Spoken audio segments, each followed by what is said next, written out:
I'm recording, just so you guys know. As I said in the announcement on Thursday, make sure you're in class. We're going to have a quiz and we're going to have a worksheet to do, which is really like a mini lab report, but we'll go through it together and talk about it. As you'll see today,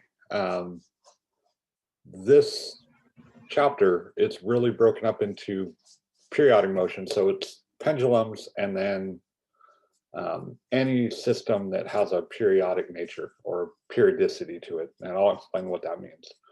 But when we talk about that, there's a certain algorithm or set of steps that you need to go through to analyze and solve a periodic problem. It involves analyzing the system to find the equation of the motion. And there's like 4 variables that we need to make sure that we figure out. And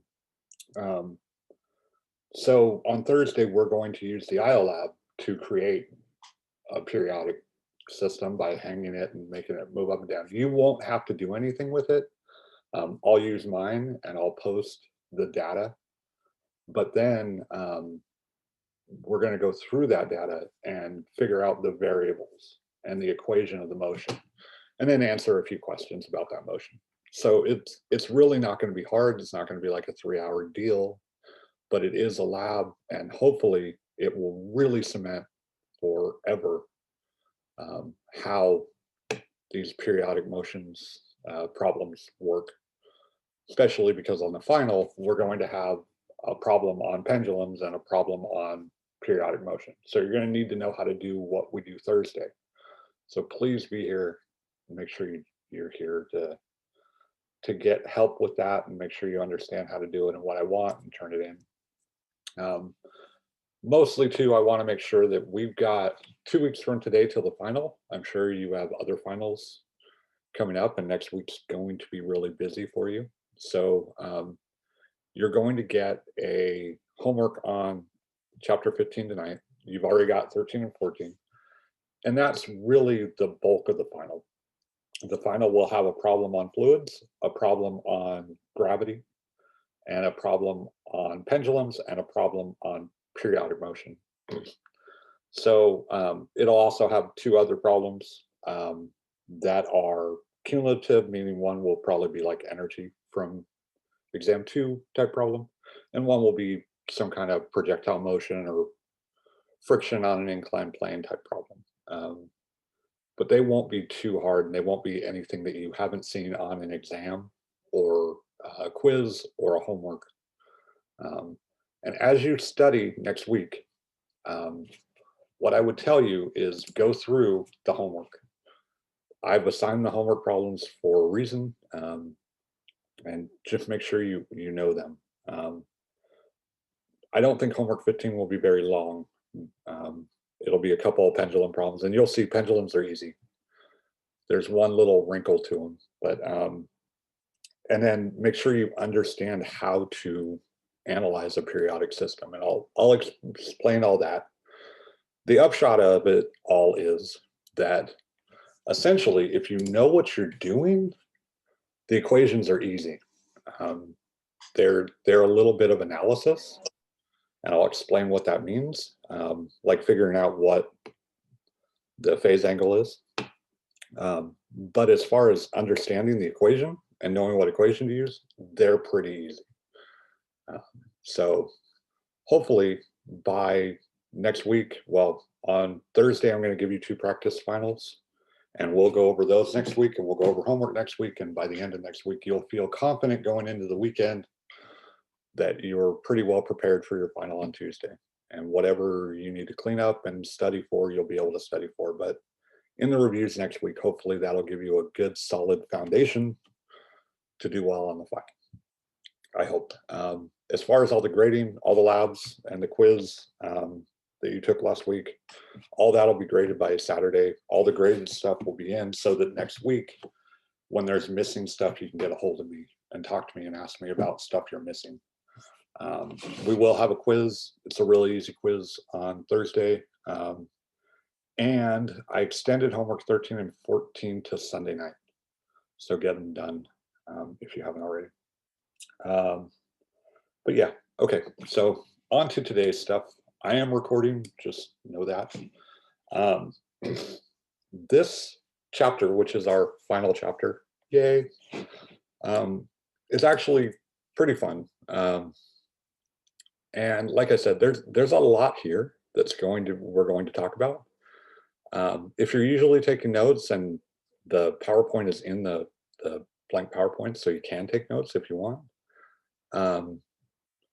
If you're taking notes, just don't go too overboard. Really try to listen and understand what we're doing, and I'll try to highlight the main points, the main equation stuff. And for those of you who are going on in pretty much any science or math or physics or engineering, I'm going to talk about the differential equations today. Basically, what happens is when you move up to upper division in physics, you start analyzing all these problems that we've done before in classical mechanics with differential equations. And so I'm going to introduce them. You don't need to know how to do them. If you've already taken them in math, great. If you're scared because you've heard how difficult that class is, hopefully this will give you a nice baseline introduction to what they are. And it's really what we've been doing all semester. We just haven't really talked about that part of it. So anyway, the physics of pendulums and periodic motion is basically any system that repeats. And what do I mean by repeats? I mean, if you were to drop, let's say a ball, and that ball were attached to a spring, right? It would go up and back down and up and back down over and over and over again. However, if I dropped a ball, it would bounce up and down and eventually come to rest, like a rubber ball, right? So this one's periodic. Its motion repeats over and over again. This is actually not. This is actually something called damping. But the period, t, in seconds for us, is the time of one total cycle. And what our job is to figure out what the period and what the acceleration, the velocity, and the position at some time. If you've never seen this, and I don't know why you wouldn't, you've all taken calculus, but that just means the acceleration at a given time, velocity at a given time, the position at a given time. And basically, so we're going to use either the period or the acceleration, velocity, position to understand how a system that repeats over and over again can be analyzed to understand future motion or past motion. Why is this important?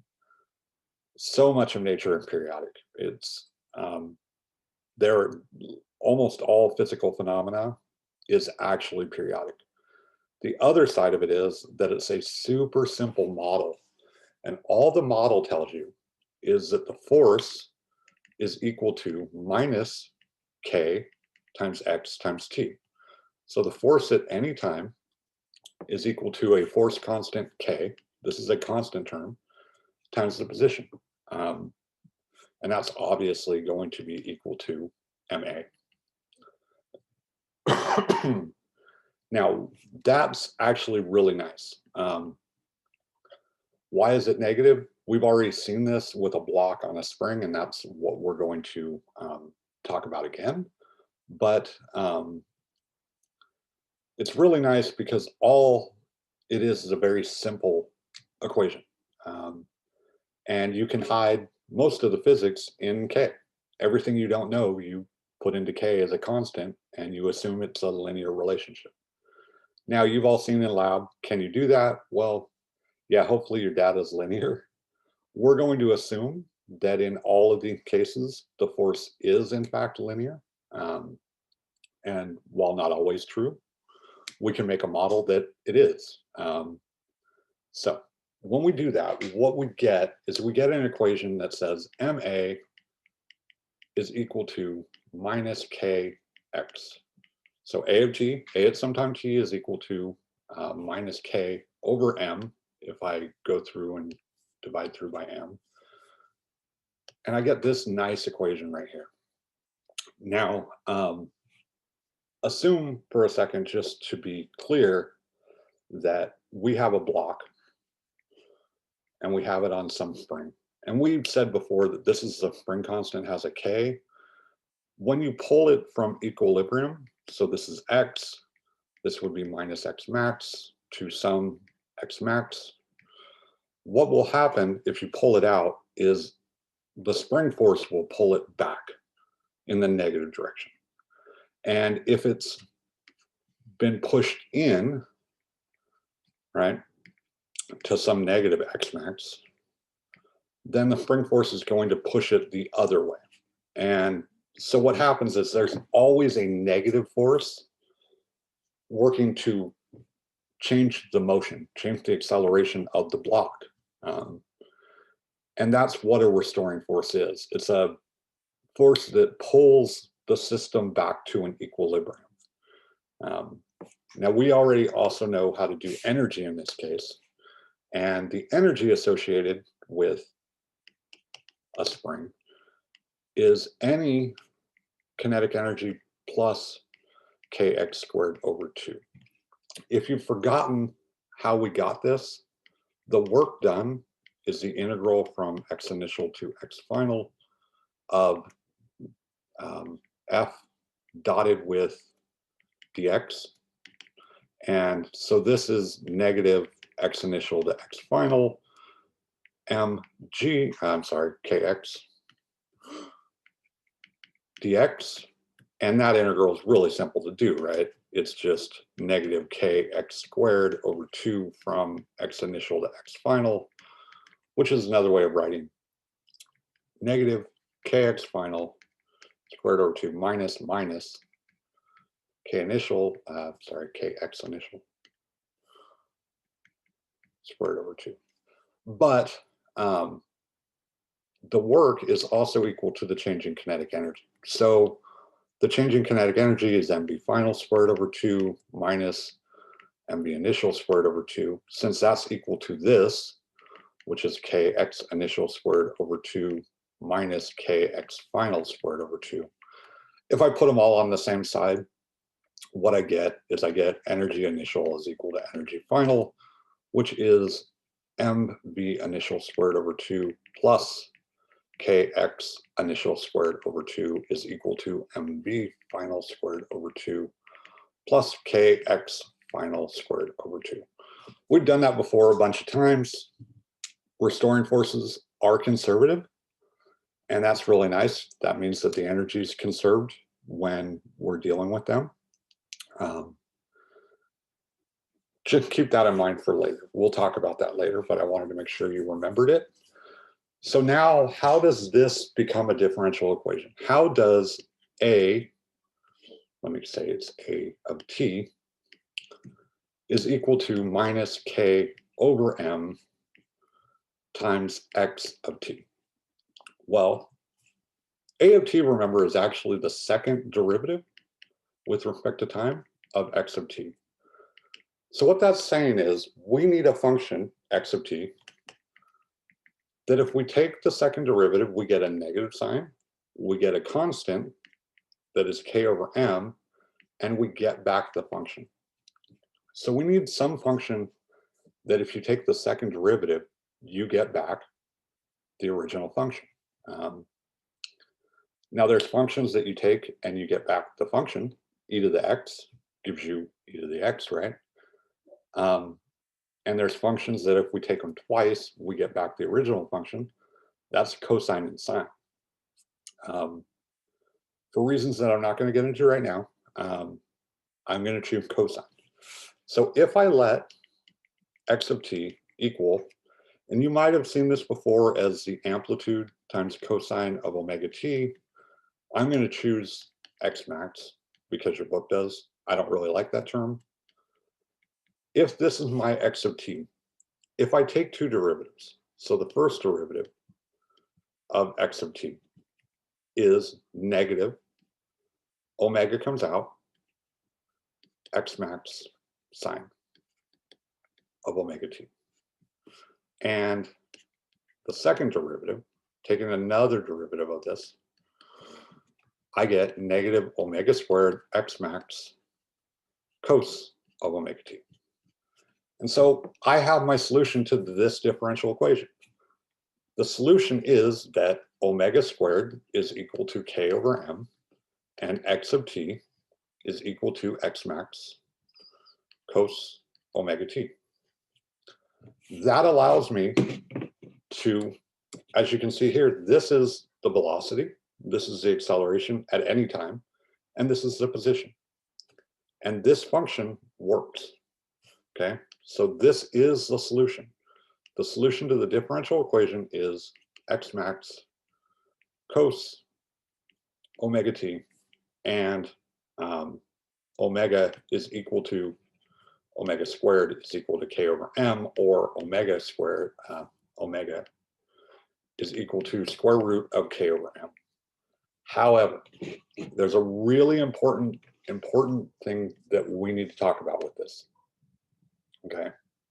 What we've done is we've taken a block that's on a spring,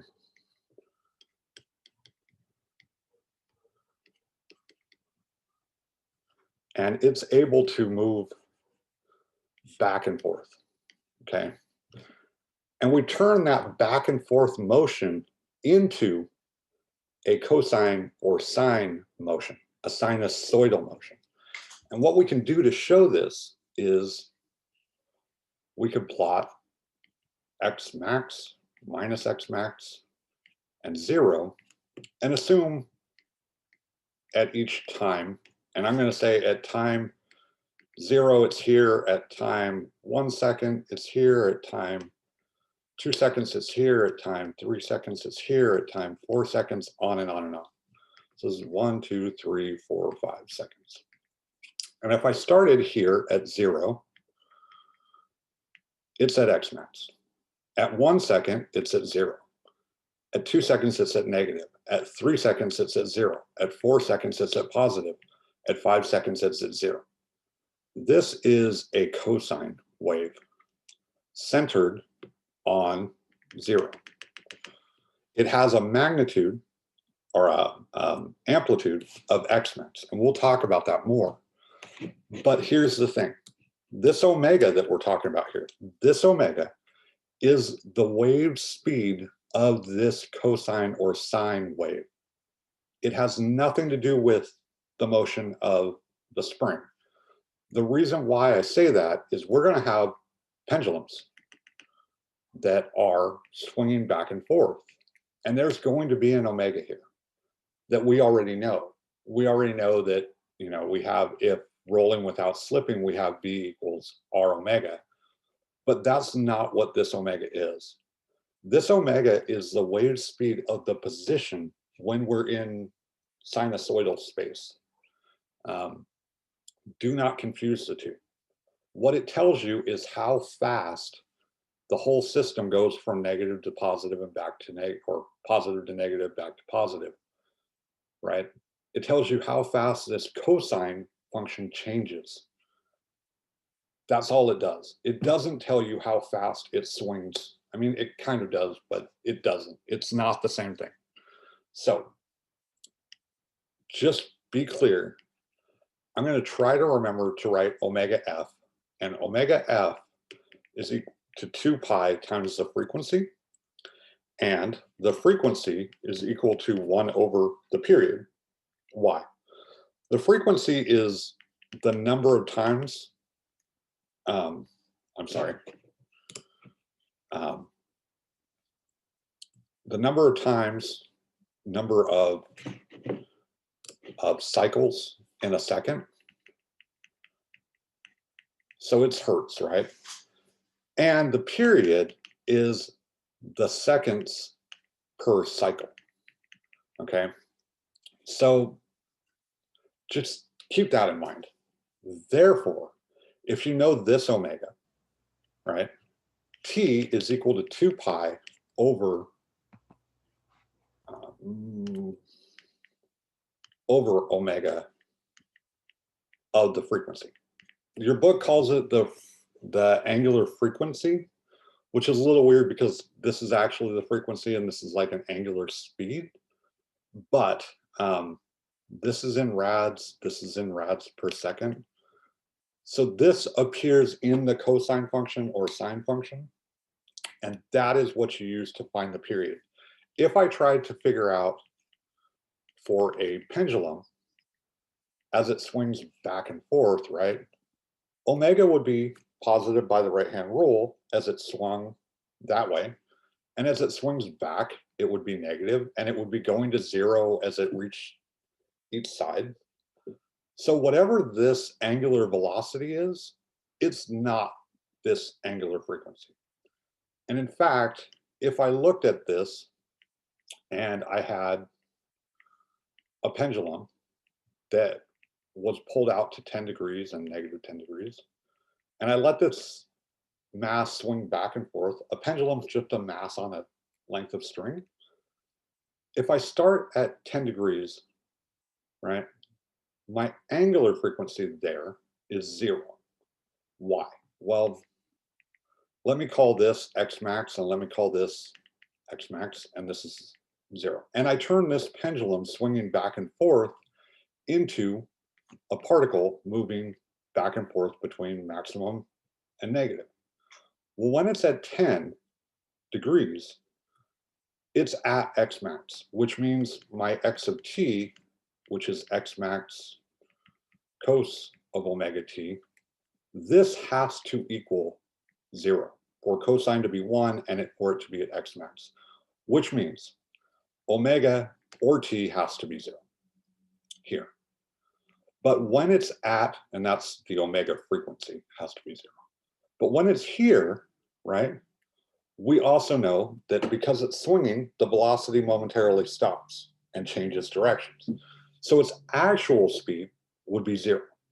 As it passes through here, its actual angular speed will be a maximum. As it gets to here, it goes back to 0. That's what this column's showing you as it goes. Whoop, whoop, whoop, whoop, whoop, whoop, whoop. However, omega of the frequency will always be the same, and it'll always equal 2 pi over the period times whatever t is. No matter what this angle is, omega will always be the same. So the actual speed of the pendulum that we would try to record would change with time. The frequency of the periodicity never does. I know it's confusing. Just long and short of it is that omega f that appears in cos omega t is not the actual physical angular velocity that we've been thinking of this whole time for objects that travel in uniform circular motion. Okay. Now, all that's just preliminary stuff. We'll come back to it when we need it. So as I said, a pendulum is you take a string, you attach a mass, you pull it out to some angle, initial angle, and you let it go. And what happens? Well, you should already know it swings back and forth. And assuming that there's no friction in this joint here, it'll swing back and forth forever. It'll go forever. The nice thing about a pendulum is that because they don't tend to lose a lot of energy as they swing back and forth, they make really nice clocks or watches, especially in the Middle Ages. They would be accurate for a while, and you could get a pretty decent measurement of time with a pendulum. The other thing is their period, and the period, t, is the time to return to the initial position. Why I say that is that means that's how long it goes there and back again. It's pretty much standard. It doesn't lose too much time over a few quick cycles. That makes it really good. They also say that these are like physics in your pocket, just like the yo-yo. The amount of physics that we need to know to analyze this is really everything that we've learned so far, which makes it pretty great. However, the problem is I could give you the equation and I will take you through the equation and say, hey, write this down. This is your period, you're done. But I want to explain how to determine it for any system. And that's going to require us to do it a little bit more, more complicated than we could at first. At the end of the day, yeah, you can write down a really simple equation that some of you who have taken physics may already know. But let's try and figure out what that simple equation is from things we've already learned. We learned about torque, and we learned that torque was the moment of inertia of an object times alpha, and that was equal to R dot F. I'm sorry, R cross F, which was equal to R F sine of the angle between R and F. How does this help us? Well, when you have a pendulum, it consists of a mass at a distance, which I'm going to call L, and we'll talk about what this is soon. We're going to change it around a little bit at some point. And that mass has a force on it of mg. It also has a tension going back along the string. But these two forces create a torque back to the axis of rotation. This tension can't possibly create a torque because it's parallel to the r vector. So the r vector goes along the string, and this tension is anti-parallel to it, which means that one's not a torque. But this force is. And when I try to determine this torque, I note that there's an angle theta. This is also an angle theta, okay? And what I actually need is I need r sine theta, or r sine phi if you want. This is r sine phi there. So helpfully, I'm sorry, I'm sorry, I'm being dumb. That's not r sine phi.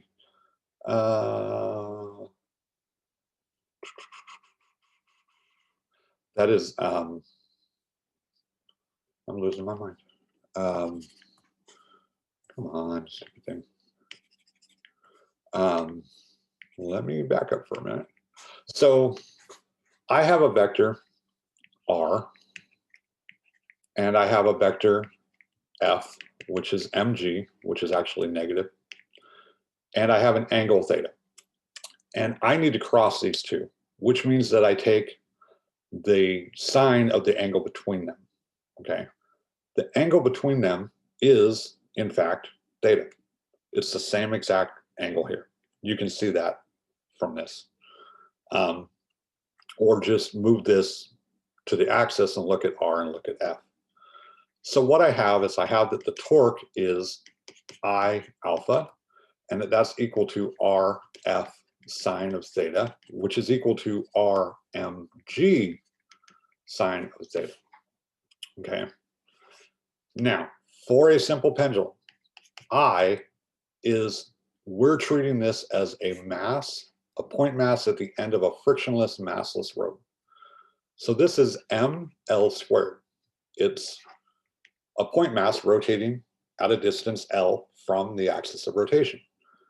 So I have I alpha is RF sine phi, but sine of phi, if we assume small angles, is approximately phi. We've already gone over that. When the angle is very small, sine of the angle in radians, sine of the angle is simply the angle. So what we get here is we get alpha is negative mg times r over I, and I'm going to do this, times phi, or theta, if you want to put it that way, since I keep changing my angles. Now, I being ml squared and r also being the distance from here to the mass, I get that alpha is minus mgl over ml squared times phi, or theta. Sorry, I meant to say this. And I guess I'll put that back. It doesn't really matter. You can use whatever you want. But the m and one of the l's cancels, and I get negative g over l times theta. Now remember before we said that a was equal to negative omega squared x? Well, here we have alpha is equal to negative g over l theta. And when we're in rotation, or torque, our variables are theta instead of x. So this form actually tells us that omega squared is g over l, and this omega is in fact the frequency, which means that omega of the frequency is square root of g over l. And now, finally, we have that t, the period, is 2 pi over omega, the frequency. And that means t is 2 pi times the inverse of this, L over G. Now, what that gives us is this very, very simple equation. And what it says is that the period of a pendulum depends only on the length of the string and the gravity in the area, wherever you are. If you had a pendulum that was, let's say, had a length of 1 meter, that's a really long, but length of a meter stick, mass doesn't come into this, and g at the surface of the earth was 9.8 meters per second squared, you could find the expected period to be 2 pi times the square root of 1 over 9.8, which is about a tenth. If I do that with my calculator,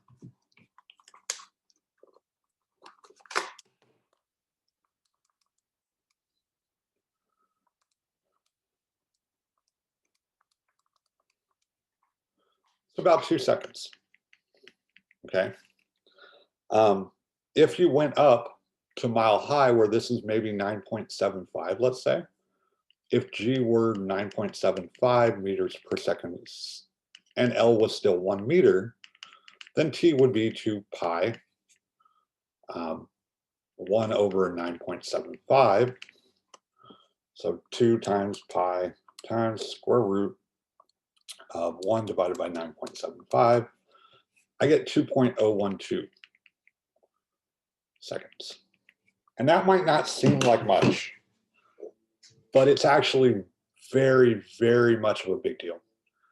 You can make a very simple pendulum that you put in your pocket with a string that's a meter long and any mass you want, a rock.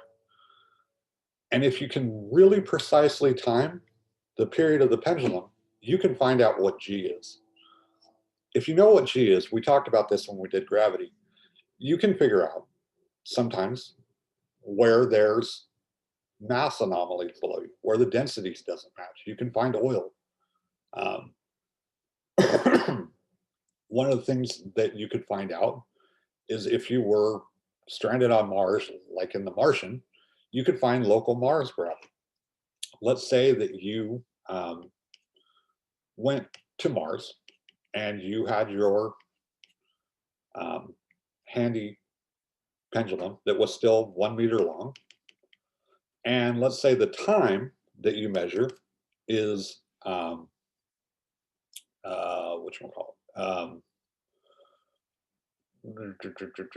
let's say you measure it to be 2.6 seconds. Okay, so what is G on Mars? Well, square everything. And if we square everything, we get T squared is 4 pi squared L over G. G is 4 pi squared over T squared times L. And if I do that, 4 times pi times 1 divided by 2.6 times 2.6, I get 5.84 meters per second squared. So having a meter-long string in your pocket and picking up a rock and starting it in motion, it doesn't depend on the angle. It doesn't depend on the mass at the end of that pendulum. All it depends on is that effectively there's no friction where the axis of rotation is, and it depends on the length and local gravity. You could find out what local gravity is simply by having a pendulum. Other side of that coin is, if you wanted to make a pendulum that told you, counted off every 10 seconds, how long would it need to be? Let's try that. So I want the pendulum to have a period of 10 seconds. And I know gravity is 9.8 meters per second squared. So again, period is equal to 2 pi L over G, and I want to know what L would have to be. Square everything again, I get T squared is equal to 4 pi squared, sorry, not square root, L over G, and L is therefore T squared times G over 4 pi squared. T was 10 seconds, so 100 times 9.8 divided by 4 times pi, and I would need a length of string of 24.8 meters. So almost, what is that, 72, like 75 feet of string. I could make a 10-second pendulum. In fact,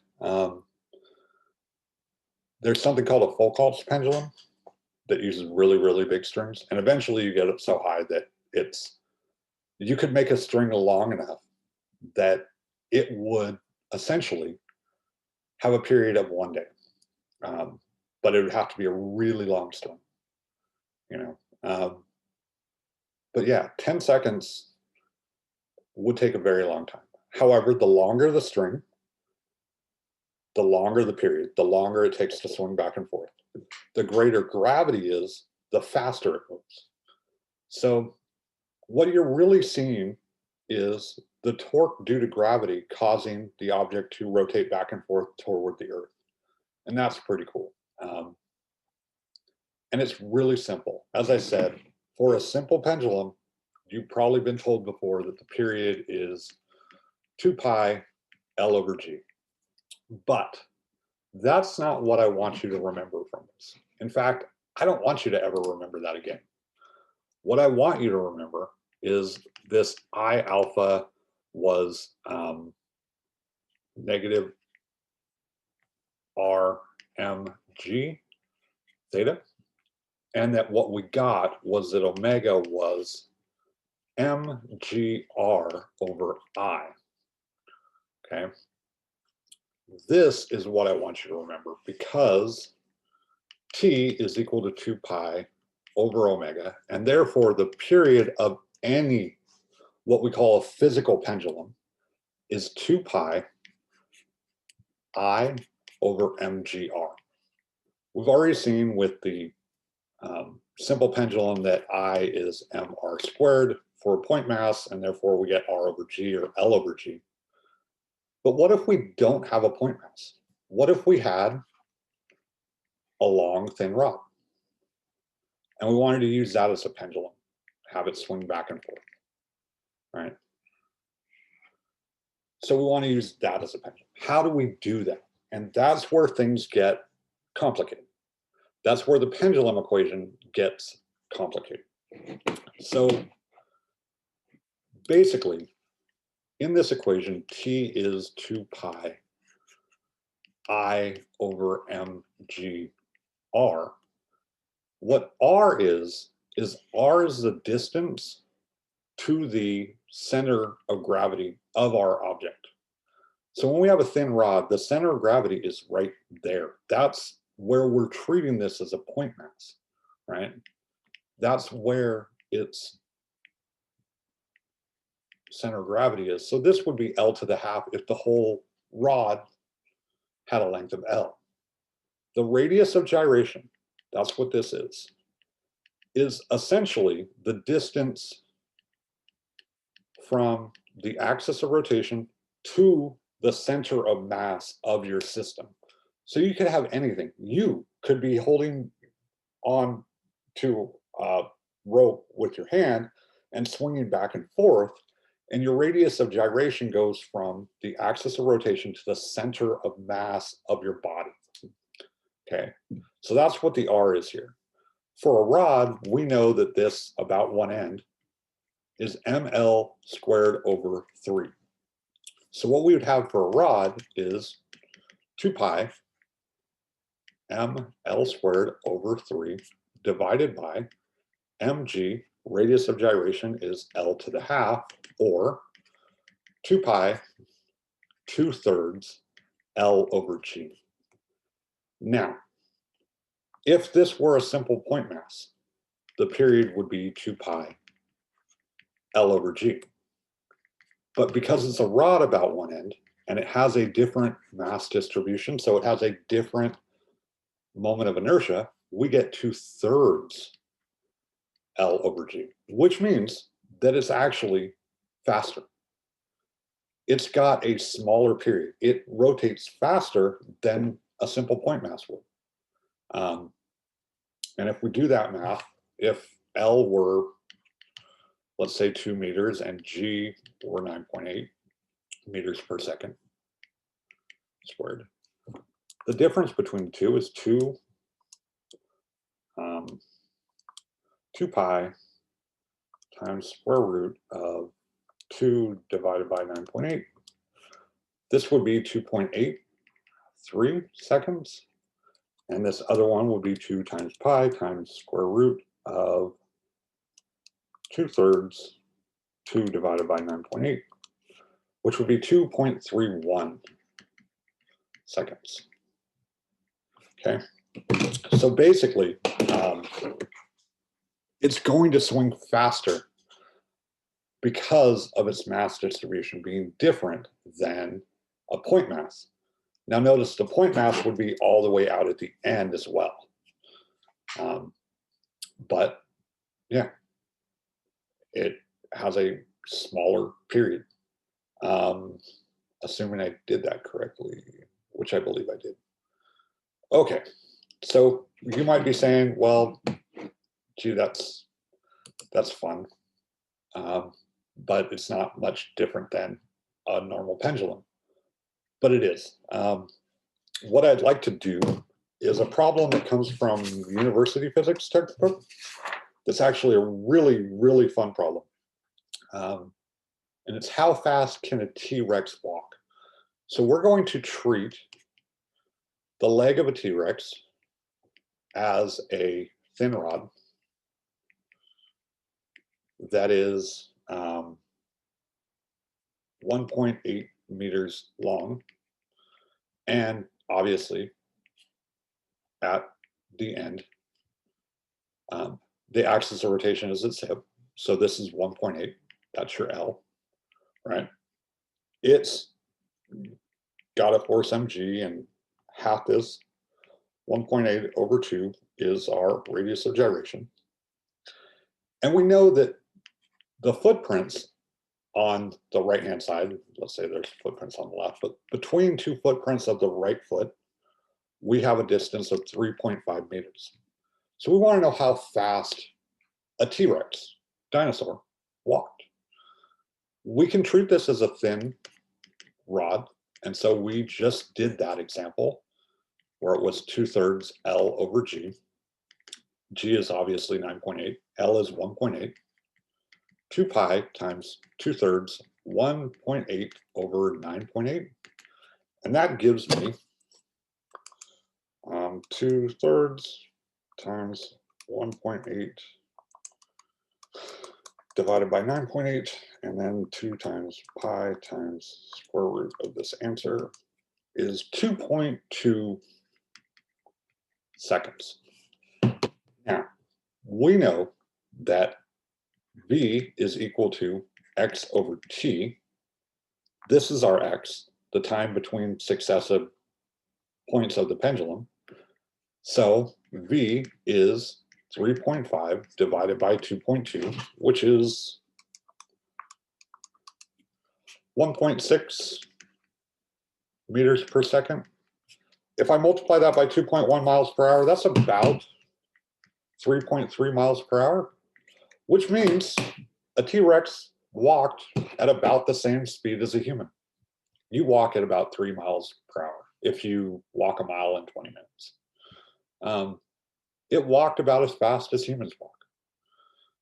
And we can get that from the pendulum, which is kind of nice. I mean, it's a kind of weird problem, but it's a fun problem because it's T-Rexes.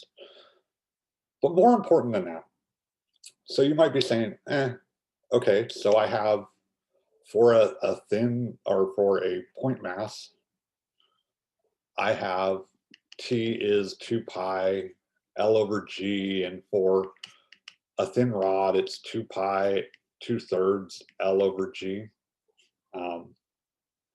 And you might be thinking, so that's all I need to remember. Well, I would prefer that you remember that it's 2 pi I mg radius of gyration. So call that RG. Imagine if we had we just did a uniform rod, but imagine if we did a hollow sphere. So here's where things get a little bit harder. Imagine you have a hollow sphere. And we know that the moment of inertia of a hollow sphere is 2/5 m little r squared. But it's not rotating about its center. That's the center of mass of a hollow sphere. We need to use that parallel axis theorem, which says I center of mass plus md squared.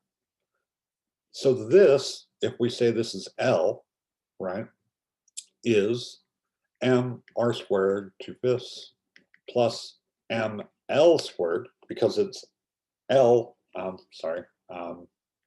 it's actually L plus R away squared, okay?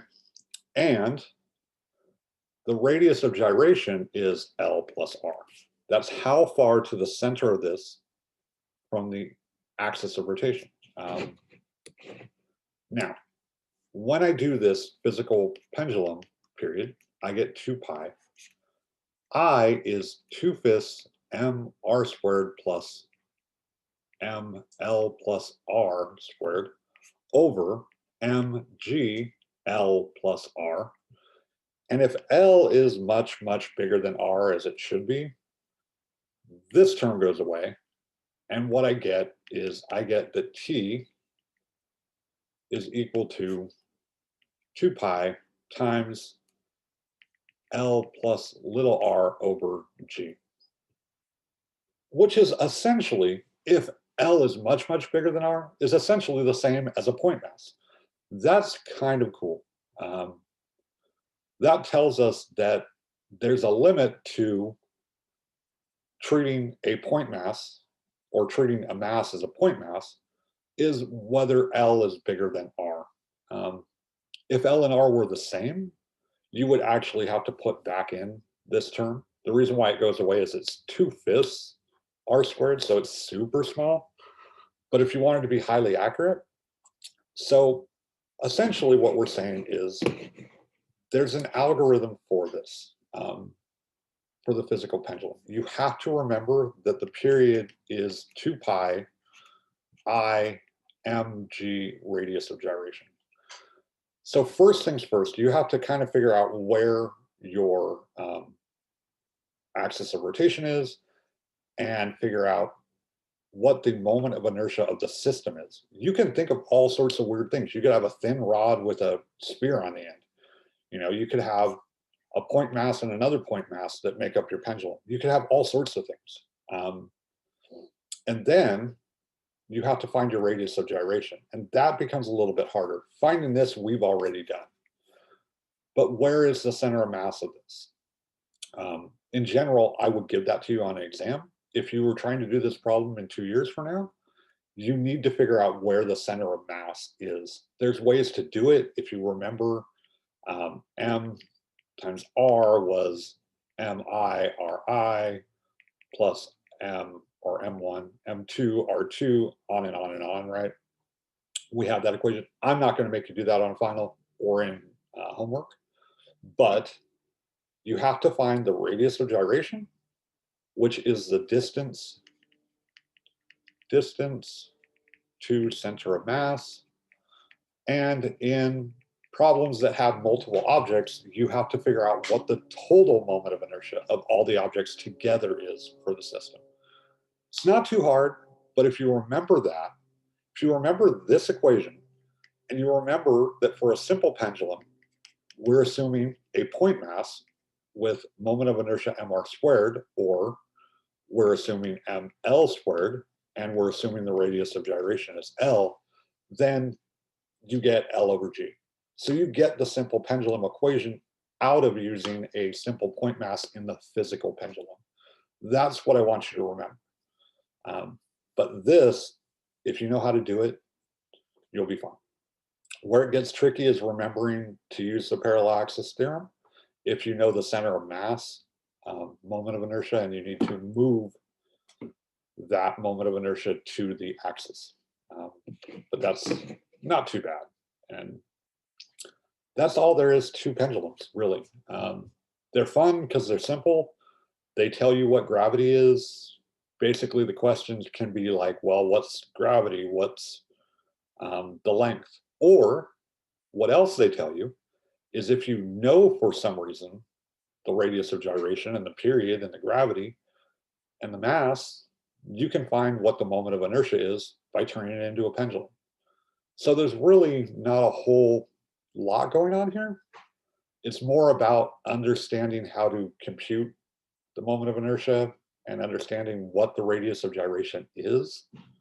And it's not quite as simple as just writing 2 pi L over G, square root L over G, okay? What I didn't include on this slide, and I really should have talked about, is with a pendulum, when it's at either of its highest points at the end, V is equal to 0, V is equal to 0, V is equal to max. If we assume this is H, right, where this is H is 0, and up here H is big H, we can do energy at any point is mgh plus mv squared over 2. You can use that conservation of energy here and here. So let's say energy at 1 and at 2. Energy at 1 is equal to energy at 2. And from that, mgh plus mv2 squared over 2 is equal to mg big H plus mv1 squared over 2. But here at 1, the velocity is 0 because it's turning and coming back the other way. Here we decide H is 0. So we can find that V at 2, which is actually the maximum when it crosses through there, squared is equal to 2gh, or Vmax is equal to 2gh. So for a pendulum, you can figure out how fast it's going. You could even find, assuming that the thread is stretchless, V equals R omega, but this omega is not R omega of the frequency. Just remember that. And then you can find the period from 2 pi I over mg radius of gyration. Right, so you can tell how fast it goes back and forth. You can find the height, you can find the velocity. It's really a lot. What you may not need and may not be able to tell is an angle, the initial angle of deflection, and that's okay. In general, the problem is that the period doesn't depend on the angle. And that's actually a really famous observation by Galileo. He was looking at chandeliers that were swinging, and he realized that the amplitude, the period didn't depend on the amplitude. How far they were swinging, all it had to do was their length. So he was noticing that the ones that swung further had the same period. They traveled faster, but they had the same period because the period only depended on the length and gravity, and some constants. But pretty weird observation to think about, that as long as things have the same length and they are swinging in the same gravity, it doesn't matter how far you swing them back and forth, they will have the same period. They will have different speeds. But it's a consequence of torque. So just keep that in mind. We're done with pendulums. The things to remember is everything on this. Just make sure you know how to do this equation for a simple pendulum and for a physical pendulum, and you'll be fine. They're really not that hard. So on to mechanical oscillations, or things that move with a periodicity. So I'm going to go back to ground we covered at the beginning. A mass, a spring, no friction. And I'm going to very clearly label this now. I always have to choose an equilibrium point for a mass on a spring. So I have some mass on a spring. There is a point of its maximum where I maximum compression and maximum stretch. If this is an ideal spring, it has a constant spring constant, and that means that X max and negative X max are the same. It has an equilibrium point, things are conserved. Furthermore, since it's going back and forth, I know that the force law is minus kx, and I know that I can turn this into a sinusoidal. Let's say I pull it to X max and release it. I can turn this into a sine wave or cosine wave or whatever have you. That has, this is cos omega of t. However, that's not totally true. We have to figure one other thing out. So what we really have, okay, is we have x of t, I already said what's x max. But x max is really cos, x cos phi times cos of omega t plus x max times sine of phi times sine of omega t. Don't worry about this right now, but when you do differential equations, this is actually the initial amplitude. And the solution can be cos or sine. We don't really care. What happens though is, if I skip ahead for a minute, cosine of theta times cosine of phi plus sine of theta sine of phi is equal to cosine of theta minus phi, and cos theta cos phi, phi minus sine theta sine phi is cos theta plus phi. Now, something your book does, which I have not been happy about since I've taught out of this book, is it says that x of t is therefore x max cosine of omega t plus phi. Phi is a phase angle, and we'll talk about what that means in a minute. But it does a plus, and it can't be a plus if you're actually doing the differential equation right. In the end, it doesn't matter. What happens is you end up with a negative sign on your phase angle, which is fine. We'll talk about what that means. But just know that when you do differential equations, you're going to actually need a negative sign there for the wave equation to make sense. Your book, however, says that this is the correct function for periodic motion. So we're going to go with that. Once we have this, x max cos omega t plus phi. Phi is a constant.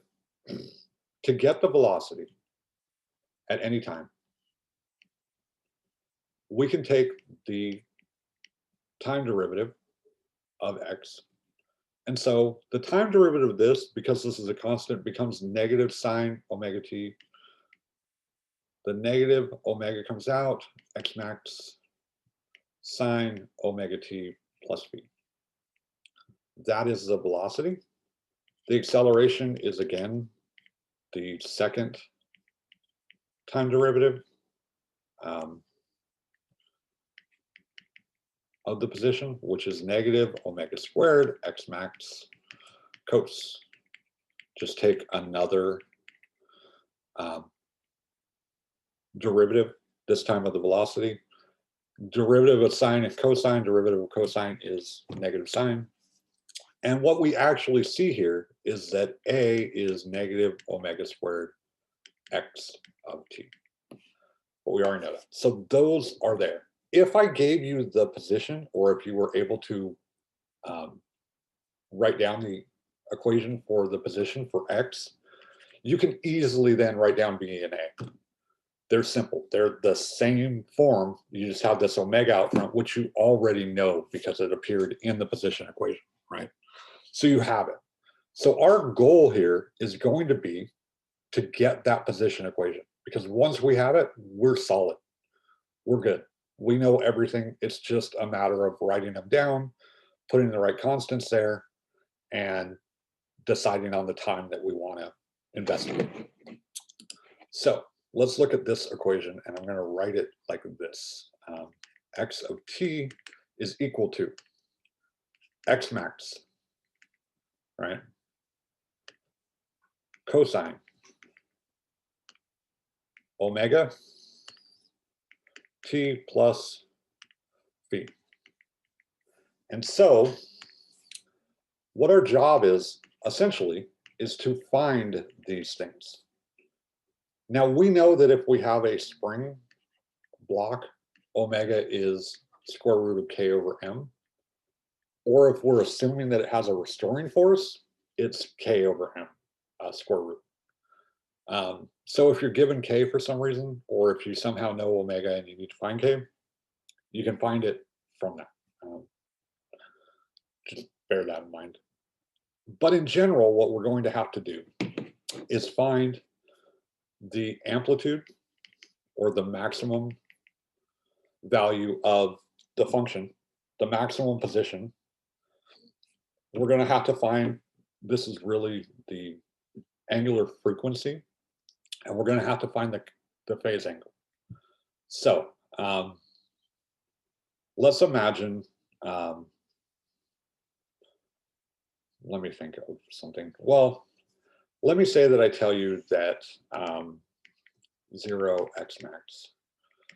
Let's say that I tell you that a block is attached, block of 2 kilograms is attached to a spring with K equal to 50 newtons per meter, and I pull it out 0.2 meters initially before releasing it, okay? So I know that if I pulled it out 0.2 meters, that my X max is 0.2 meters. That is the maximum deflection I'm starting with. My omega, I know, is square root of k over m, and I said this was 50 over 2, so this is square root of 25. So omega is 5 rad per second. And I'll talk about phase angle right now. But for now, this is the heart of what we're doing here. we're taking a problem and we're turning it into a position equation. So you need to understand what omega is. You need to be able to figure out what the amplitude is. Another problem that I'll talk about later that I gave on one of my finals was a buoy that you see floating out in the ocean that went up and down on the tides. And if this was 6 feet, I know we'd be in meters, but let's say the difference in the tides throughout the day was 6 feet, you would have to take half that is your amplitude, because you're assuming this position is like a wave, and half of that is x max. So x max would be 3. And we'll go over that as we go over problems. But just remember that it's really about figuring out what the amplitude is from what you're given in the problem, from the problem setup. The phase angle, however, tells you where your cosine or sine wave starts. So I've been starting them up at the top and drawing them like that, right? But what would happen if I started it, and I should really draw, x and negative x, m and m and 0. But what would happen if it started at 0, right? What if my cosine or sine wave started at 0? Technically, sine waves start at 0. So this is actually a cos wave and this is a sine wave, but this is also, so this is sine of omega t, and this is cos of omega t, starting at 0 and blah, blah, blah. But this is also cos of omega t minus pi half, right? You should know that. If you don't, it's okay. We'll talk about that. But why is it minus pi half? Well, it's a cosine wave shifted by pi half. It's a cosine wave that's starting at time is equal to 0, shifted back by pi half radians, which incidentally is 0 for cosine. So what the phase angle tells us is where our motion starts. Now, with my block, if I started it at x max, right, at time, at t is equal to 0, it's at x max, which was 0.2.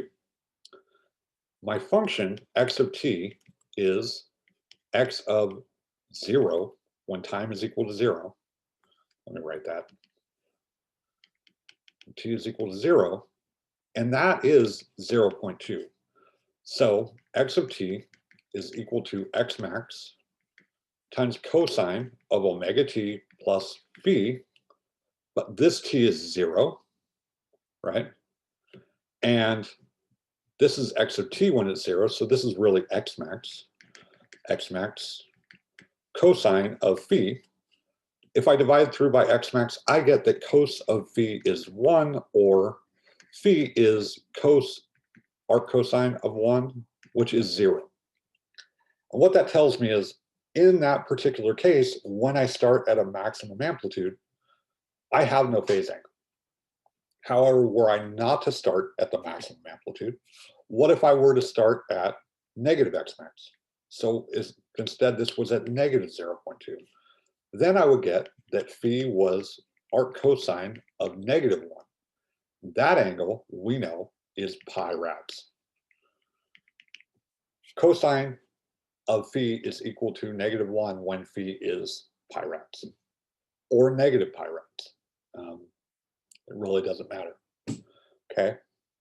So what the phase angle tells you is where it starts. So really what we have to do here is you have to take and write down x of t is xm cos omega t plus phi, and then you need to write down what is omega, what is x max, what is phi. Omega you might be able to find from k over m if you're given that, or you might be able to find it from t is 2 pi over omega. And remember, this is a frequency. So if you know the period in the buoy problem that I mentioned, every 12 hours the tide goes up and comes back down, right? So the tides change every 12 hours. So I knew the period was 12 hours. Well, 12 times 60 minutes times 60 seconds is 2 pi over omega.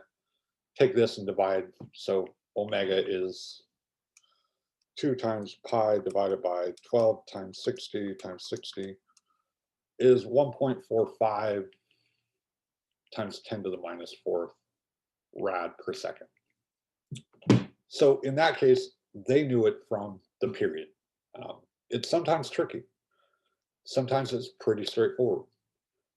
X max is the half of basically the change in position. If it changes over 10 feet, right, half of that would be X max, so it would be 5. If you have a spring and you pull it out, then you know it's however far you pull it out or push it in before you release it. And then phi, what you do is you write x of t is equal to x max cos omega t plus phi, and you're generally given x at some time t. It doesn't have to be x max. It could be, you know, let's say we already knew x max was 4 meters, and we want to know at t is equal to 0, then x is, let's say, 1.2 meters. So we want to know what phi is. So what we write here is x of 0 is 1.2, and that's equal to 4 cos omega times 0 plus phi. This is 1.2 divided by 4 is cos of phi, or phi is arc cosine of 1.2 divided by 4. Arc cosine of 1.2 divided by 4 is 72 degrees, which in radians, arc cosine 1.2 divided by 4 is 1.27 rad. Okay. And so once we have all that, let's say here, we would know that our x of t for this bottom function down here is 4 cos omega t plus 1.27. And we'll go through that for a few examples in a minute. But doing that, that's the whole point, is once you find these, you basically are done. Everything else in the problem is putting in time. I'm going to show you a couple ways to do that. But before I do, I want to mention one other thing. The energy at any time is mv squared over 2 plus, it's the kinetic energy plus the potential energy due to the spring or restoring force, kx squared over 2. Now remember that x of t, we said was x max cos omega t plus phi, and v of t was negative omega x max sine omega t plus phi. So plugging those in here, the energy is equal to m to the half times, the negative sign is going to go away, omega squared x max squared sine squared omega t plus phi plus k over 2 times x max squared cos omega t plus phi squared. And note, omega squared is k over m, so this is really k. So k to the half times x max squared, k to the half times x max squared times sine squared plus cos squared, which is 1. So the energy at any time is k to the half x max squared. Once you know the amplitude and you know k, you know the energy at any time, and you could plug in to figure out what that total energy is once you know x max. Everything you do in these problems comes back to this. Once you know this, you know everything, basically, right? And you can find the energy at any time once you know that. It's not too hard. I want to go through um,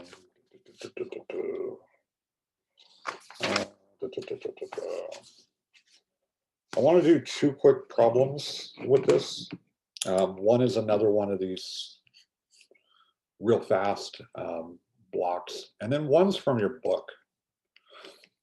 So this is a block on a spring, and we initially 2 kilogram block initially pulled out 0.7 meters at t is equal to 0, and k is 100 newtons per meter. This is exactly what you would, well, not exactly. This is kind of like a problem you would have on a test. The first thing you do here is you write down xt is x max cos omega t plus phi. Now, x max, we know that that's xm, and that's wherever we start off at. So this is 0.7. Cosine, we know omega is square root of k over m. This is square root of 50. It's like 7.01. So I'm going to just say square root of 50. Square root of 50 times t, and the phase angle. Now, at time t is equal to 0, x of t is x max. So that's equal to x max cos omega t plus phi. Again, this is 0, so I get that cos of phi is equal to 1. Arc cos of 1 is 0, but I know that, plus 0. So my function x of t is 0.7 cos square root of 50 times t. And at this point, I can ask you all sorts of fun things. I could ask you, what is the period? Well, the period is 2 pi over omega, which you already know is square root of 50. So it goes through a cycle in 2 pi over root 50. 2 times pi divided by square root of 50 is 0.89 seconds. I could ask the velocity at 15 seconds. So what is the velocity when t is equal to 15 seconds? I know that x of t was 0.7 cos of t. I know that v of t is negative omega x max sine omega t plus phi, but phi is 0. So this is negative square root of 50. Remember that my omega is square root of 50.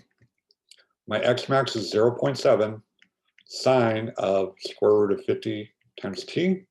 And if t was 15, what I get here is I get square root of 50 times 0.7 times sine of square root of 50 times 15. And I get, this is 3.37 meters per second. There's a negative sign here, but there's a negative sign in my answer. So v at 15 seconds is 3.37 meters per second.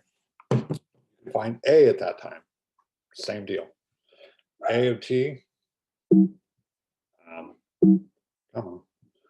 A of t when t is equal to 15 is negative square root of 50 squared times 0.7 times cosine of square root of 50 times t.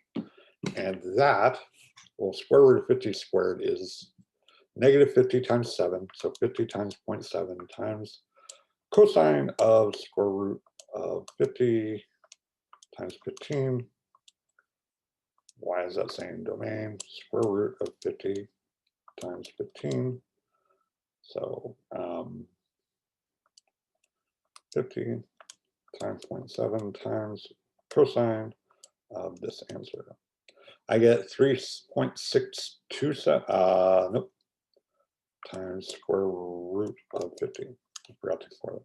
I get 25 with a negative sign, 25.65 meters per second squared, negative. that's all you have to do.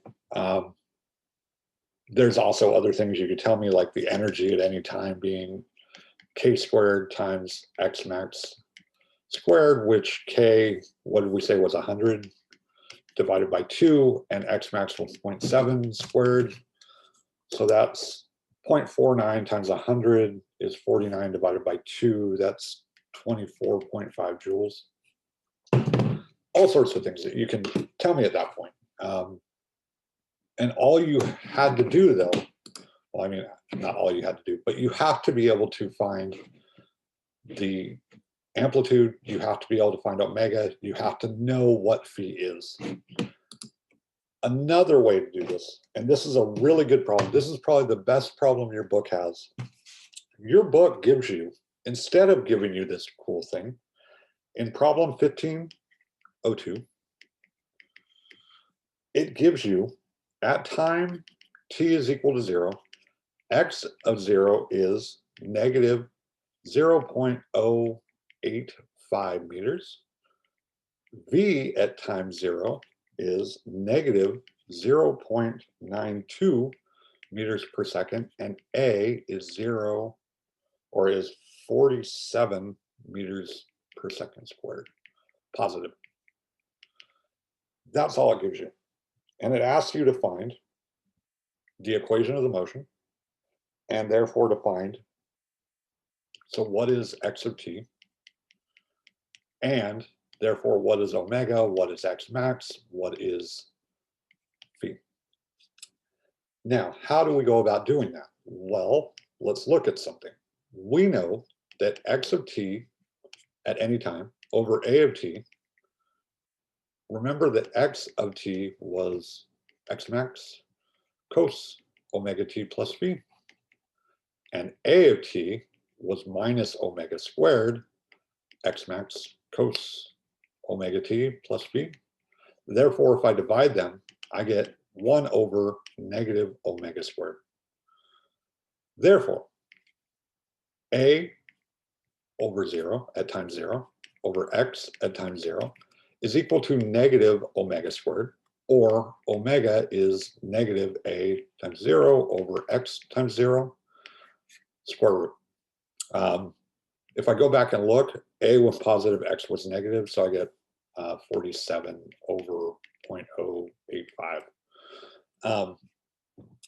I'm not going to do that math for you, but that's a nice little trick to remember.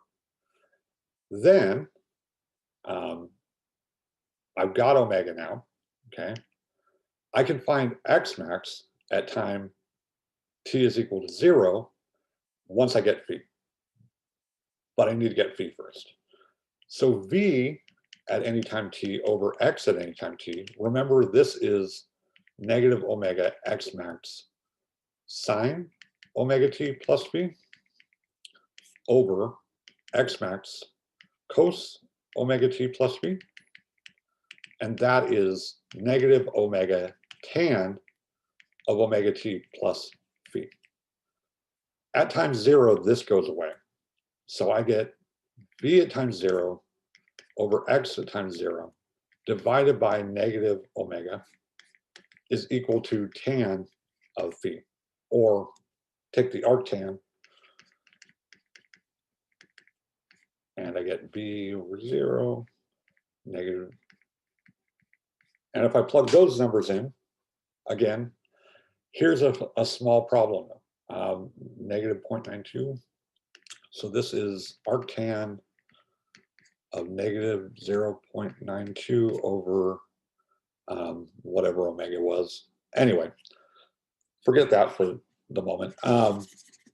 Just remember that tangent is multi-valued, so double check yourself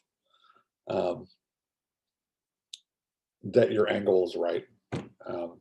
How you do that is you look at the velocity. Is the velocity after it increasing or decreasing? And you can tell which way. It's not a huge deal, and if you screw it up on an exam, I'm not going to take off a bunch of points for giving me 90 instead of 270, or giving me 90 instead of negative 90, or whatever, for phi. But take a look at this problem and see that. And then once you have phi, since x at time 0 is x max cos omega t plus phi, but at time 0 that's 0, you can find that x max is x naught over cos phi. Not too hard. It's a really nice problem, because that might be something you would have to do in a lab, right? Figuring that out. So that's all on those. Pretty much everything else that I'm going to talk about for the next 15, 20 minutes before I'm done is for your information. You will not be tested on it. I might give you a homework problem on damping, but yeah. Angular simple harmonic oscillator, check that out. It's like if you have some weird shape that spins instead of rocking back and forth. I alpha is negative k theta, and therefore alpha is negative k over I theta, and omega squared is k over I. Sorry, omega is square root of k over I. That's all. That particular problem, while neat, spherical pendulums are neat.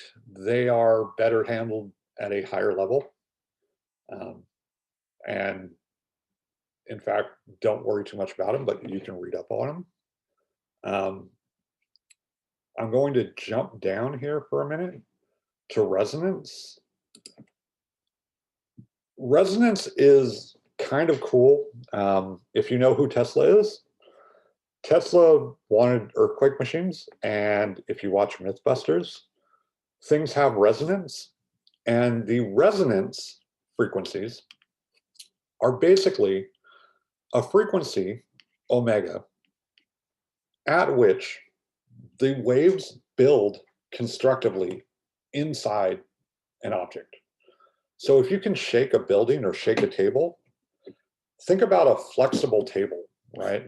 And basically you're pressing down on it rhythmically in time with the frequency to get this thing to just bow back and forth. And you're reinforcing it every time, and you're not losing any energy. So all the energy you put in every time you hit it with a force, that energy stays inside. And eventually it shatters. It's actually a real problem. So if the motion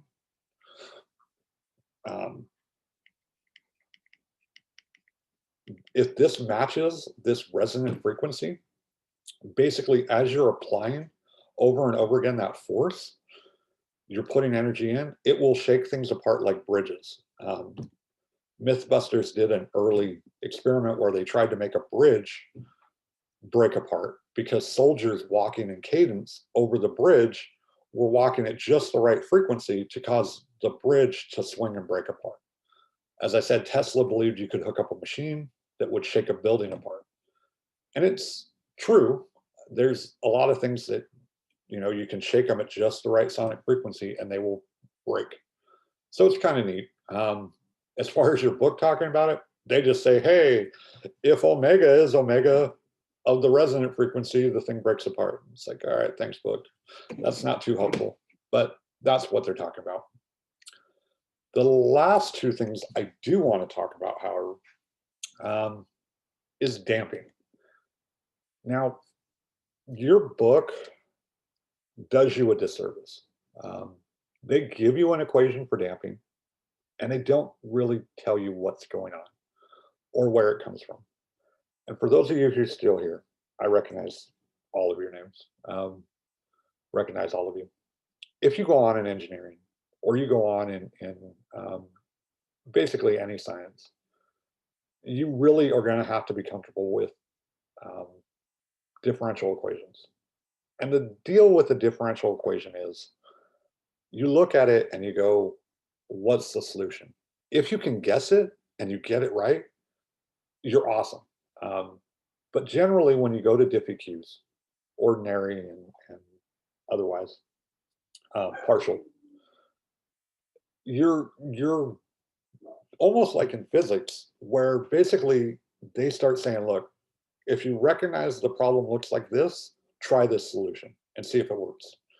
And if the problem has these types of coefficients, try this and see if it works. So you're recognizing the type of problem you have, and then you're applying different solutions to solve it. In the damping problem, what damping means is that we have friction. So instead of having MA is equal to minus KX, we have an additional term. We're going to assume the force of friction is negative beta times the velocity.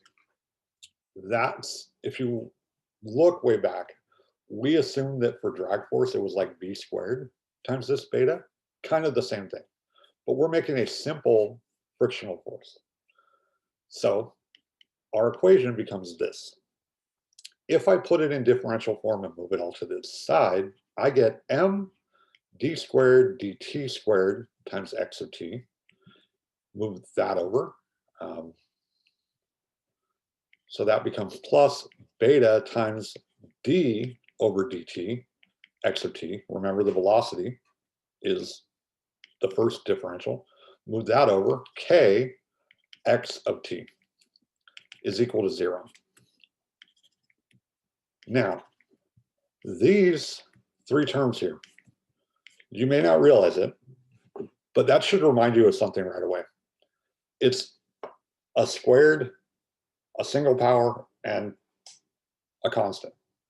It's not really a constant, but that's a quadratic. We solved those as quadratics, right? One way to solve this type of differential equation is actually to treat this as a quadratic with A is equal to M and B is equal to beta and C is equal to K. Okay, and if we do that, we get negative beta plus or minus square root beta squared minus 4 times A times C. I'm going to do C times A, Km, over 2 times A. If I divide through by 2m everywhere, I get negative beta over 2m plus or minus square root of beta squared. 2m put inside becomes 4m squared, or 2m squared total, minus k over m. Okay, so I put the new equation in motion, but really, I don't want to do that quite yet. I'm jumping ahead a few slides. Basically, we're going to get 3 cases from this. And what we're going to end up with in these 3 cases is something different every time. But what we have is this beta squared over 4m squared minus k over m, these 2 terms. This is the term in that square root. If, remember that beta is the friction and k is the spring. And if k over m is much less than or less than beta over 4m, what happens? Well, the friction's so great that the spring doesn't even deal with it, and it just kind of goes and it nosedives. And what we end up with there is we end up with a function, x of t, that looks like some constant. Let's call this whole thing that was in the square root, I'm going to call this gamma. Gamma 1 is positive, gamma 2 is negative.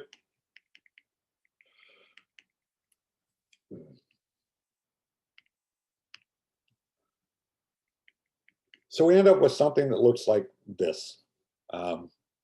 And essentially, what happens is this thing just dies. It just nosedives and stops. Because the friction's so great, the spring can't even compete with the friction, and it's stopped. That's not very interesting.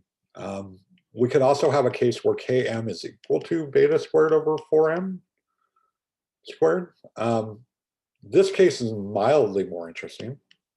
And when you learn differential equations, you'll learn how to get to this point.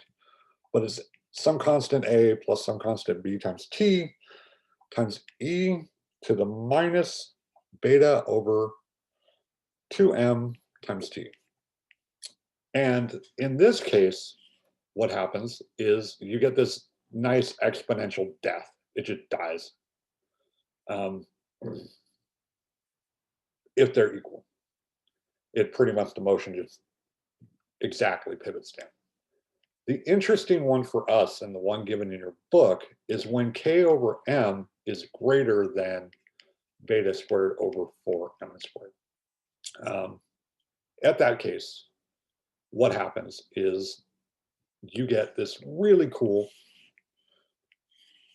envelope, okay, where the thing starts off doing periodic motion, but the periodic motion decays as an exponential, and what you get is our solution, given in your book, e to the minus beta over 2mt times a cos omega t plus phi plus a b sine omega t plus phi. But this term has to be 0 because it has to start with some amplitude, otherwise it would never go anywhere. So as your book gives it, this is x max, which is a e to the minus b over 2mt times cosine of omega t plus phi, where this omega is actually the whole, that whole beta function that it gives you. So when you look at this, what I want you to understand is when you look at that function in chapter 15 for damping, and you read it and you see it and it looks like all crazy and it says omega prime in your book is square root of k over m minus b squared over 4m squared. They flip the sign, they move the sign inside, and they say that x is xm e to the minus bt over 2m cos omega prime t plus b. Really, what it is it's an exponentially decaying periodic function. And that's really cool. That is actually what happens in nature a lot when anything's losing energy as it goes.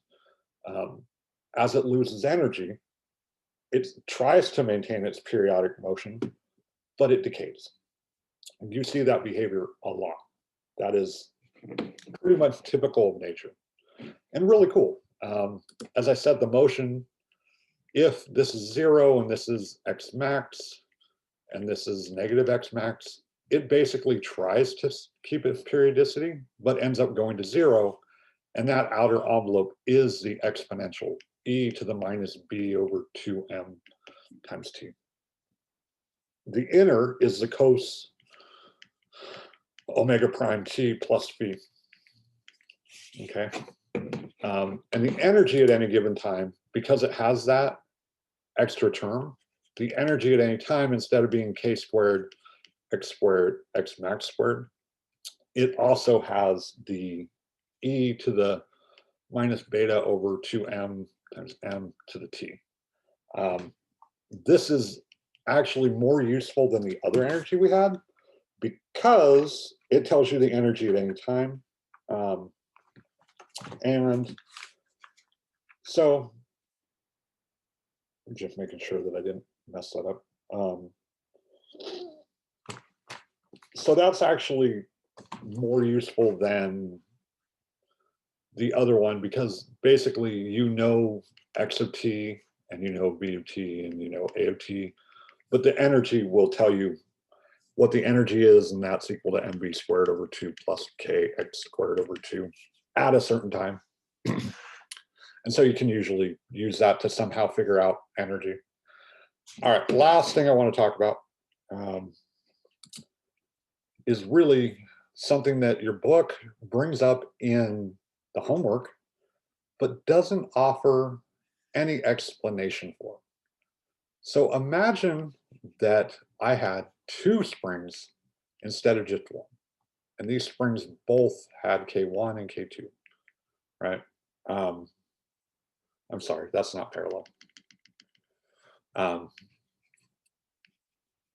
We had 2 springs attached instead of 1. And this is K1 and this bottom one is K2.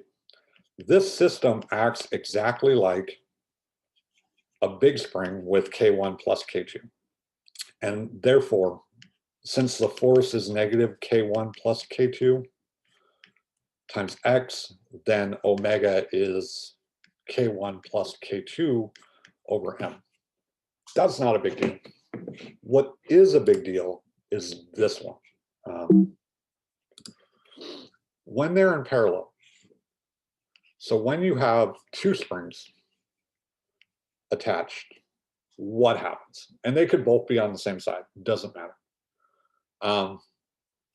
Well, the first thing you need to remember is that F1 is equal to K1 times X1. Say this is F1 and this is F2. And F2 is negative K2 X2. And the thing is, in order to understand this, F1 has to equal F2. I don't know why I wrote this is K2, right? This one is K1. So what we want is we want to know what X1 plus X2 is. From here, we can see that X1 is equal to negative F1 over K1, and X2 is negative F2 over K2, or F with a negative sign, 1 over K1 plus 1 over K2. Now, F is equal to negative Kx. Therefore, from this equation, we can see that K has to equal K effective, as they sometimes call it, the inverse of this function flipped upside down. In order to flip it, you need to multiply by K2 over K2 and K1 over K1, and what you get is you get K1, K2 over K1 plus K2 when you flip it. That means that omega is square root of K1, K2 over M times 1 over K1 plus K2. Why is this important? You guys are going to be doing electromagnetism next semester. That's actually what happens with resistors. You're going to see that resistor equation and the capacitance equations, and they're doing this weird stuff of adding and subtracting and multiplying weirdly. This actually acts kind of the same way. And it's nice to see it at least once, and maybe if you do take upper division physics and they spring this on you during classical mechanics, you'll be able to figure it out. Maybe somewhere in your brain it'll store there. The last thing I want to do is I want to talk to you about a few examples. I've brought up a few. You have like a buoy moving up on the tides, and you have these blocks that move back and forth. And the big thing is we take some translational motion, some motion that's essentially back and forth, and we turn it into a sine wave. That's what we do here. We turn it into x of t is x max cos omega t plus phi, where omega is to do with the period and phi is the phase angle and x is the amplitude. But we can do that with anything. One of the coolest things that that you can kind of think about this is, imagine if you had a disc that you could spin vertically. So like a wheel of your car. Imagine you attach a flashlight to that wheel and you had a screen, and then you rotated the wheel either direction. What you would see is the light going up and down, up and down, up and down, up and down. So that up and down motion is actually rotation, or vice versa. The rotation becomes up and down depending on how you want to map it. And that's what we're doing. We're mapping things into a different space. One thing we could do is imagine that you see the sun and you see the earth over a period of time going back and forth. And we're going to assume that the earth is the eccentricity is 0. So it's in circular orbit, right? And we're going to assume that this distance is 1 AU and this distance is 1 AU. Now, what would this appear as to an astronomer who can't see that it's actually rotating? It just looks like it's moving back and forth across the sun. Well, x of t would equal x max cos omega t. I'm going to neglect phi. We could assume that we start measuring it. Well, let's say that we start measuring it when the Earth is on the sun at t is equal to 0. X is equal to 0. So x max here is going to be 1 AU, 1.5 times 10 to the 11th. That is the maximum distance from the center that the Earth moves away from the sun. Omega will be 2 pi over the period. So 2 pi over pi times 10 to the 7th, which is 2 divided by 10 to the 7th, which is 2 times 10 to the minus 7. So this is cosine of 2 times 10 to the minus 7 times t. And if we start at 0, that means when x is, when t is 0, this is 0, is equal to x max cos of omega t plus phi, and this is 0. So that means that cos of phi has to equal 0. And cosine equals 0 when phi is unfortunately either pi half or negative pi half or negative 3 pi half or positive 3 pi half. So we're going to assume that it's pi half. Actually, I'm going to assume that it's negative pi half. It's a little tricky, but I'm going to assume it's negative pi half. And that's what the motion of, this is what the motion of the Earth would look like if you were in a different solar system and you were seeing it edge on. It would be 1.5 times 10 to the 11th meters cosine of 2 times 10 to the minus 7 times t. I said minus pi half. Stop. I don't know why you do that all the time. Okay. Come on.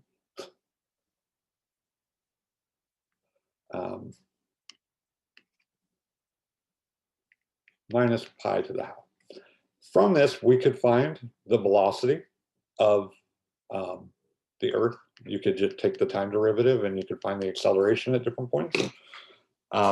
Weirdly enough, kind of cool. It's pretty interesting that you can turn things into more accessible mathematical models. And that brings my final point. This is our last lecture. This is the last chance. I mean, I get to talk to you guys next week. We're going to review stuff, and obviously on the final, but this is my last chance to make a few points. And that is that science is about modeling. And we use mathematical models because we can make predictions. But models are inherently fallible. They're fallible because we have to simplify them in order to understand them. The more complicated they get, the less we're able to understand them, the less we're able to solve them. And so everyone knows that going in. You kind of, when you're doing experiments, you kind of have to decide how much uncertainty, how much error are you willing to put up with in your experiment? How much are you willing to allow yourself not to know? And think about this, the Earth moving back and forth to the sun in a one-dimensional, simple harmonic motion, that doesn't describe the motion of the Earth at all around the sun. We know that. Even from what we've learned, we know that. However, is it good enough to understand what you need to understand? And maybe it is. So just bear that in mind.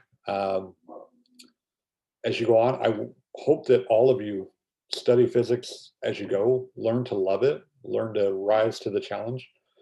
Some of the things I hope you learned in this class is not to be afraid of these problems, not to be afraid of physics, to embrace when you don't know, and to learn to fight your way through problems that you don't know what you're doing.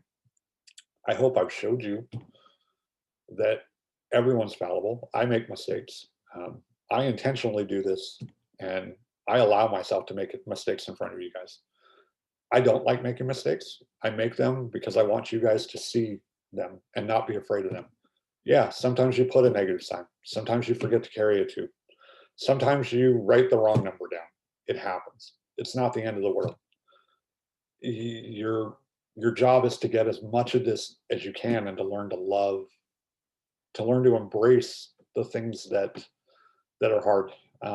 But I know this has been hard. I know it's been a hard semester. I know it's hard with coronavirus. Hopefully, in a couple months, vaccines, and we're all going to be back in class, and I can see some of you stop by and say hi to me and let me know how you're all doing.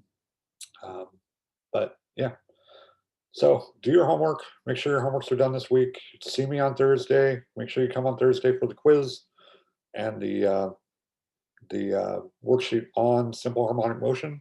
What we're going to do is we're going to have an example with the IOLAB bouncing up and down, and we're going to take that data from position and we're going to write x of t. So we're going to figure out what omega is. We're going to figure out what phi is, and we're going to figure out what the amplitude of the motion is, and write some equations down. Last thing, for those of you that are here, I'm going to stop this really fast.